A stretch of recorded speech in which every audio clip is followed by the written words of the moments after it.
Right now, I'm going to talk about IELTS reading section.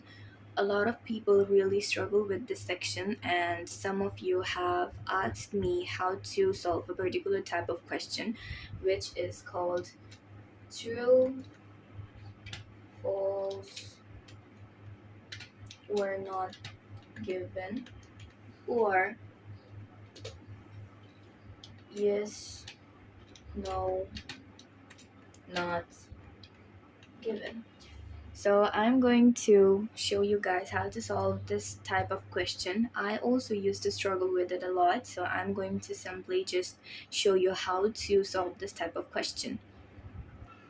Number one, true or yes. When you have to give a particular type of question's answer as true or yes. So when you are answering that type of questions, you have to match the statement with the question statement. And if the statement matches with the question, it means that you have to give the answer as yes. So your keyword is if the statement matches with the question. Okay? So in that way, you can easily find if you have to give the answer as yes. If you find the statement directly or in a paraphrased way in the passage when you are skimming through the passages, then you have to write down as yes. Most of the time, we really get puzzled whether we have to give the answer as not given or no or false. So I'm going to explain this in detail. So number two is called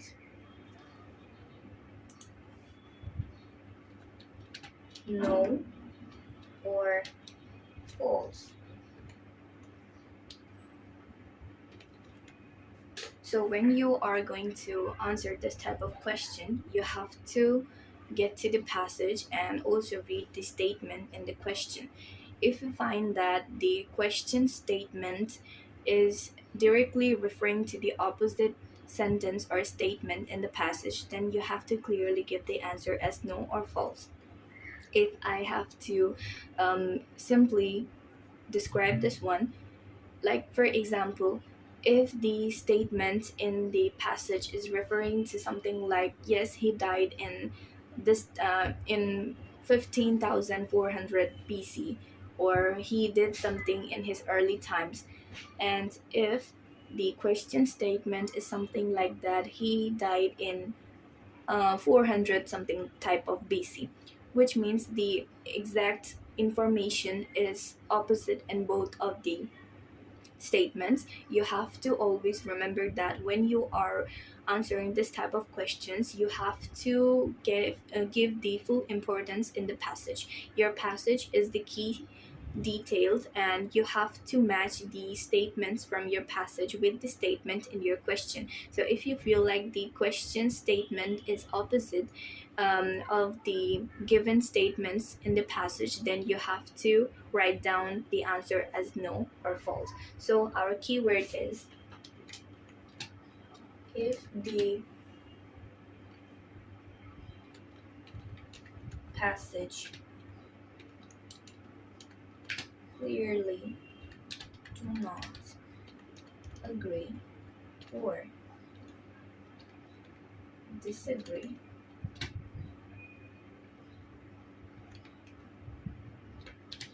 with the question. Okay, so you have to always remember this type of things when you are answering the questions for true, false, not given, or yes, no, not given. And so our third question is what to write when you are simply puzzled with whether we have to give the answer as no or false, or we have to answer it like not given. So our third part is called not given. This one is very simple, but I don't really know how you guys really get puzzled or complicate the things.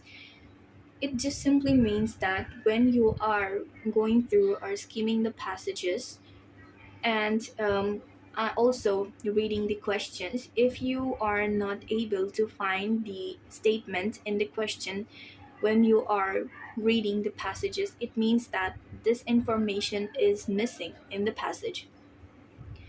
It simply means that if you are not able to find the any kind of information that matches with the question statement, it means that it is not available in the passage. I am repeating this sentence like twice because I don't know how you guys make it complicated. So, for the third one, not given, we have to remember one statement that will help us to solve this type of question is that if one or more of the parts are missing from the passage. And you have to remember one more thing.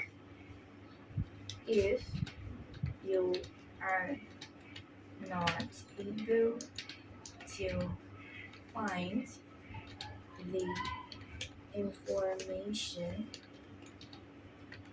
given in the question. So, in that, if you clearly remember all of the things that I have written, or simply just remember the phrase that is going to help you or use as this type of questions keyword, then I hope it will be helpful for you guys to solve this type of question. If you guys have any more questions, you can ask me always. So feel free to contact me, and best of luck.